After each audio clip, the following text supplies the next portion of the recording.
أعوذ بالله من الشيطان الرجيم. يا بني إسرائيل اذكروا نعمتي التي أنعمت عليكم وأوفوا بعهدي أوف بعهدكم وإياي فارهبون.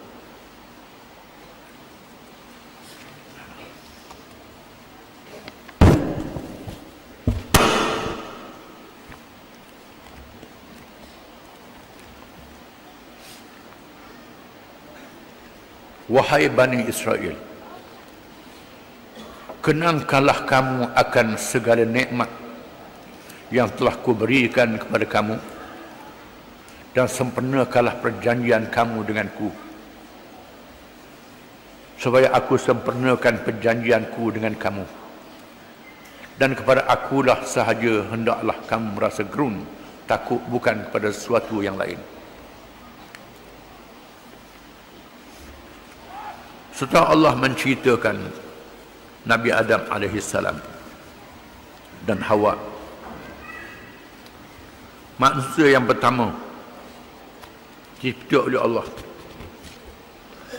dilahirkan daripadanya zuriat keturunan yang ramai di atas muka bumi.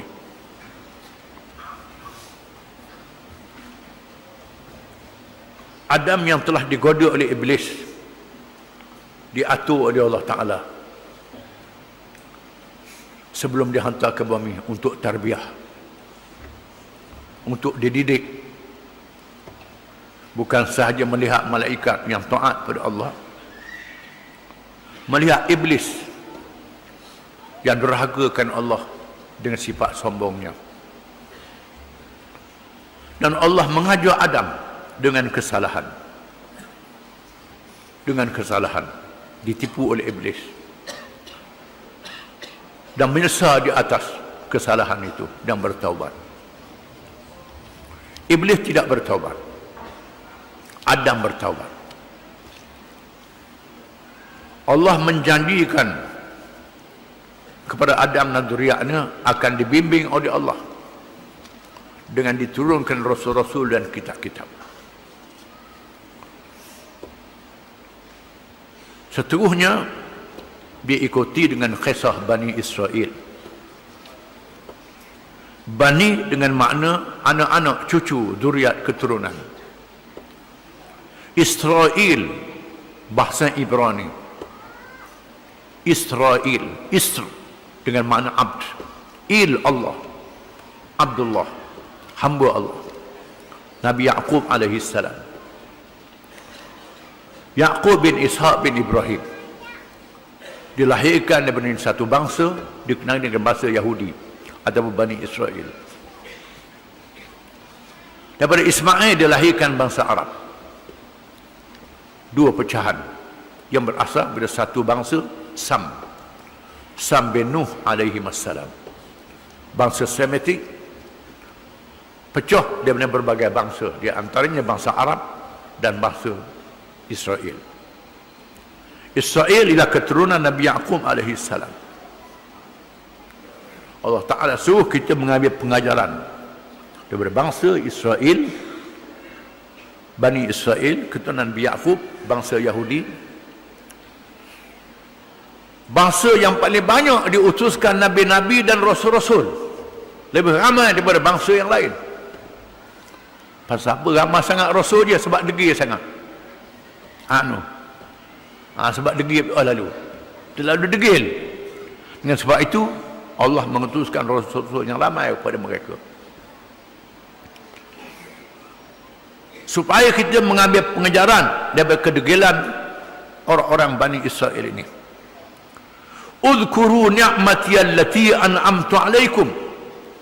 Wahai Bani Israel, Tuhan kata, ingatlah kamu akan nikmat aku yang aku berikan nikmat itu kepada kamu. Wa aufu bi ahdi, tunaikan janjiku, janji kamu dengan aku. Ufi bi ahdikum, aku tunaikan janji itu dengan kelebihannya. Wa iyaya farhabun, kamu naklah takut pada aku. Allah Ta'ala suruh Bani Israel ingat kepada nikmat Allah. Disebut nikmat, berbeza dengan umat Muhammad SAW. Allah Ta'ala, ya ayyuhalladzina amanu udhkurullah, ya ayyuhalladzina amanu udhkurullah, wahai orang yang beriman, ingatlah kepada Allah terus. Orang beriman, Tuhan suruh kita ingat kepada Allah. Bani Israel suruh ingat pada nikmat Allah. Apa rahsianya? Rahsianya Bani Israel terlalu kebendaan. Terlalu kebendaan sangat. Kalau ada orang kita ni yang terlalu beriman pada kebendaan ni, Bani Israel lah tu. Perangai Bani Israel. Beriman dengan benda, tak beriman dengan Allah. Ini jadi masalah yang besar. Masalah yang besar bagi Bani Israel. Allah Ta'ala baru saja menyelamatkan mereka daripada buruan Fir'aun. Dia tenggelamkan Fir'aun di hadapan mata mereka dengan mukjizat diberi pada Nabi Musa AS, Nabi besar mereka. Tiba-tiba tengok orang sebuah berhala. Minta Nabi Musa tunjuk Tuhan biar nampak cokoh. Biar nampak Tuhan tu di depan, macam berhala juga. Ini kebendaan Bani Israel. Allah Ta'ala timpa dengan petir yang kuat, matikan dan hidupkan semula mereka. Allah Ta'ala suruh Nabi Musa bermunajat di gunung Turi Saina untuk menyerahkan kitab Taurat. Masa peninggalan Nabi Musa, mereka menyembah patung lembu, digoda oleh Samiri yang dia beri nampak kuda malaikat Jibril yang membimbing Bani Israel turun ke laut dengan selamat. Samiri mengambil tapak, bekas tapak Nabi kuda Jibril di atas tanah, disimpannya. Masa peninggalan Nabi Musa, mereka mengeluarkan emas yang diambil daripada kekayaan Fir'aun. Mengikut syariat mereka, tidak boleh mengambil harta rampasan perang, hendaklah dibakar. Nabi Harun mengarahkan mereka membakar emas itu dalam api. Samiri mengambil emas, dicampur sama, dibuat patung lembu, dia letakkan tanah tapak kuda malaikat Jibril yang merupa itu. Tiba-tiba lembu mengeluarkan suara berdebah. Punya berdebah patung lembu. Ini Tuhan. Mereka menyembah lembu itu. Mereka dilaknat oleh Allah. Ini Bani Israel terlalu kebendaan. Terlalu kebendaan. Kalau boleh Tuhan biar nampak cokoh. Nabi Harun nasihat tak dengar. Nabi Musa balik dengan marah. Dengan marah. Campak Taurat yang diterima, dan Nabi Musa pegang marah pada Bani Israel. Kemudian pegang kepala dengan janggut nak pulah pada Nabi Harun. Harun kata, aku dah nasihat, mereka tak dengar nasihat aku. Nabi Harun ni tak baik macam Nabi Musa. Akhirnya Nabi Musa melepaskan Nabi Harun. Allah Ta'ala menurunkan perintah supaya Bani Israel mencabut senjata, membunuh di antara satu sama lain. Tikam semua sendiri hukuman Allah pada mereka. Ribuan mereka mati bergelimpangan, dihukum oleh Allah Ta'ala. Terlalu kebendaan. Bila Allah menyuruh mereka berjihad masuk ke Palestin menentang kaum Jabbarin, mereka tak mahu pergi. Idhab anta rabbuka fa inna hahuna khaidun. Wahai Musa, pergi dengan Tuhanmu. Pergi dengan Harun, dengan Tuhanmu. Kami nak duduk sini. Takut nak berjihad, tak percaya pertolongan Allah. Dia sesakkan di padang pasir Sinai selama 40 tahun. Allah turunkan al-manna was-salwa. Diturunkan al-manna was-salwa. Al-man ialah sejenis makanan yang turun dari langit macam air embun. Rasanya terlalu manis, macam madu. Masih ada di Iraq, masih ada di Iran, masih ada di Turki. Al-man ini dipungut, dikumpulkan macam air madu, dicampur manis. Hak jual kedai atau hebat tu bukan man tu. Nak win nama sedap je. Orang jual obat. Orang jual obat. Alman. Ini bukan jual obat ni. Makanan yang berkat. Allah Ta'ala turun. Siap pergi ke Mekah, tengok putih menjadi coklat. Itu alman. Alman yang sebenar. As-salwa. Mereka kata puas dah. Minta bawang timun batang, bawang putih. Minta. Allah Ta'ala beri makanan yang mulia.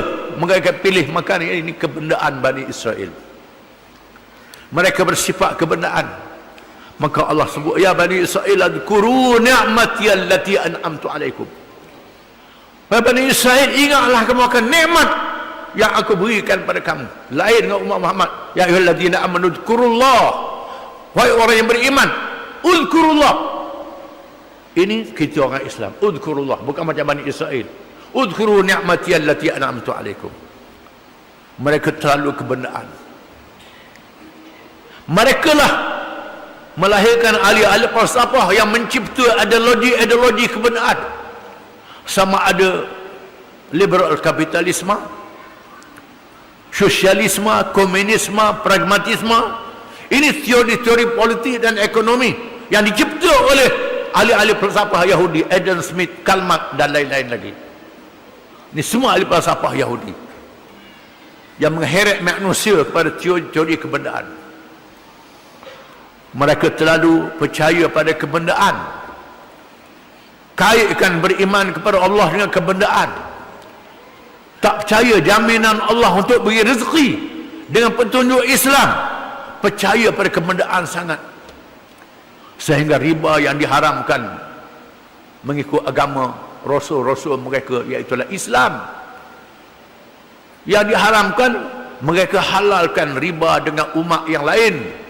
Haram dengan sama-sama Yahudi saja. Semata-mata nak mengejar kebendaan. Ini perangai orang Yahudi. Udhkuru ni'mati allati an'amtu alaikum. Ingatlah kamu akan nikmat aku yang aku berikan kepada kamu, wahai Bani Israel. Wa aufu bi ahdi ufi bi ahdikum. Dan tunaikan janji yang kamu berjanji dengan aku. Ulama mengajarkan dua janji. Janji fitrah, janji mengikut fitrah sifat semula jadi manusia. Alastu bi rabbikum, tidakkah aku Tuhan kamu? Bala, ya, Allah Tuhan. Mengikut sifat semula jadi manusia, percaya pada adanya Tuhan. Ini sifat semula jadi. Wala in sa'altahum man khalaqas samawati wal ard la yaqulunna Allah. Jika kau tanya mereka siapa yang menjadikan langit dan bumi, semua kata Allah. Sama ada orang Islam atau orang musyrikin. Percaya Allah yang menjadikan langit dan bumi. Percaya. Tapi lepas tu lantik Tuhan-Tuhan yang lain. Ini kacau. Percaya pada Allah jadi fitrah. Termasuklah kalangan ateis. Kalangan yang tak percaya adanya Tuhan. Tak percaya Tuhan tu ada. Fahaman tak percaya pada adanya Tuhan. Bila terdesak, naik kapal terbang, enjin kapal terbang mati. Terus mengambil hak tak percaya ke Tuhan, masa itu percaya ke Tuhan. Bila pergi ke laut, naik kapal bocor, gelombang kuat, gelap, masa itu percaya adanya Tuhan. Diriwayatkan Lenin ni ialah anak murid Karl Marx yang menolak adanya Tuhan, membawa ajaran komunis yang telah berjaya merosakkan Kristian Ortodok di Rusia, menghancurkan Kristian Ortodok di Rusia, membawa ajaran komunis yang tak percaya adanya Tuhan. Dikatakan Lenin yang kononnya tak percaya ke Tuhan, ketika dalam kesakitan nazak membawa maut, Lenin yang dikelilingi oleh ahli Politburo Parti Komunis menyebut nama Tuhan. Nama Tuhan. Lalu pemimpin komunis yang ada keliling tanya dia, wahai saudara Lenin, tidakkah ajaran Karl Marx Das Kapital, penulisan Karl Marx, yang dianggap sebagai Sayyidina Karl Marx, yang dia percaya ni mengatakan Tuhan itu tidak ada. Lenin kata saya tak tahan sakit, tak tahan menghadapi kesakitan. Bila tak tahan, percaya sebut Allah dalam kesakitan. Ini menunjuk fitrah manusia percaya pada Tuhan. Kullu mauludin yuladu 'ala al-fitrah fa abawahu yuhawwidanihi aw yunassiranihi aw yumajjisanihi. Semua anak yang dilahirkan dalam fitrah, sifat semula jadi. Dua ibu bapa yang menjadikan anak itu Yahudi, menjadikan anak itu Kristian, Nasrani, menjadikan anak itu Majusi. Ini fitrah, di mana Allah Ta'ala jadikan hidayah kepada makhluknya 4 jenis hidayah. Hidayatul fitrah, hidayatul hawas, hidayatul aql, hidayatul din. Hidayatul fitrah, hidayah mengikut semula jadi. Sama ada hayawanat, binatang hidupan, manusia dan hayawan, ataupun jamadat, batu kayu, makhluk-makhluk yang kita lihat tidak bergerak, percaya adanya Tuhan, mengikut fitrah, sifat semula jadi. Ini sifat semula jadi. Kesakitan, bila ada sakit, rasa sakit, termasuk budak-budak kecil menatang, sama je terasa kesakitan itu, dia menangis kalau sakit. Ini ialah hidayatul fitrah.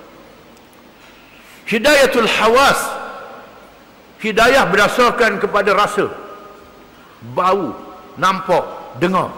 Ini al-hawas, rasa dengan lidah, masin dan seumpamanya. Ini adalah hidayatul hawas. Ada pada manusia, ada pada binatang, ada pada makhluk yang lain, setengah pokok-pokok. Hidayatul al-aqal, hidayah berpandukan pada akal, ada pada manusia, tak ada pada binatang. Manusia saja. Hidayatul din, hidayah berpandu kepada ad-din, ini memerlukan pertolongan daripada Allah Subhanahu Wa Taala. Yang disebut ihdinas siratal mustaqim, tiap-tiap rakaat sembahyang. Ada yang dapat hidayah ad-din, ada yang tak dapat hidayah ad-din. Terpulang kalangan yang dipilih oleh Allah Taala dengan sifat-sifat yang layak untuk mendapat hidayah. Iblis yang cerdik, yang pandai, yang bijak, tengok syurga, tengok neraka, berdialog dengan Allah Taala, tak dapat hidayah kerana aba wastakbara, sombong, enggan. Ini sifat iblis. Termasuklah kalangan orientalis yang mengaji Islam, kalangan ahli kitab yang mengaji Islam, kalangan ulama pun ada juga yang belajar Islam, tapi tak dapat hidayah kerana dia berasa dengan cerdik dia, dengan bijak dia, tak perlu pertolongan Allah Ta'ala. Di sinilah kita diajak ihdinas siratal mustaqim tiap-tiap rakaat sembahyang. Jadi hidayah yang pertama, hidayatul fitrah, ini ada pada semua. Bani Israel sepatutnya kembali kepada fitrah. Yang kedua, hidayah yang dibawa oleh Rasul-Rasul. Tiap-tiap Rasul Bani Israel menceritakan tentang kelahiran Nabi Muhammad sallallahu alaihi wasallam.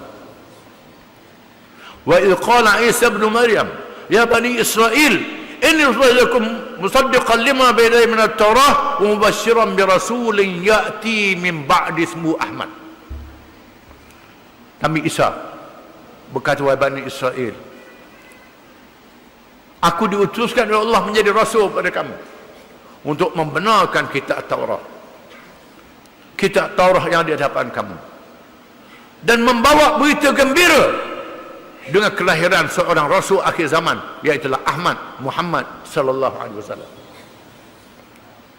Tiap-tiap nabi Bani Israel mengadakan bai'ah dengan pengikut-pengikutnya. Bila kamu sempat dengan nabi akhir zaman, kamu mesti beriman dengan nabi akhir zaman itu. Ini adalah ahd antara Bani Israel dengan nabi-nabi mereka. Mereka berhimpun ramai-ramai di Madinah menunggu kedatangan Nabi akhir zaman Muhammad SAW yang akan datang berhijrah. Mereka tunggu di Madinah. Bila Nabi datang ke Madinah, tiba-tiba tak masuk Islam. Kecuali Abdullah bin Salam, Mukhairi dan lain-lain yang masuk Islam. Abdullah bin Salam berjumpa dengan Nabi, soal Nabi jawab.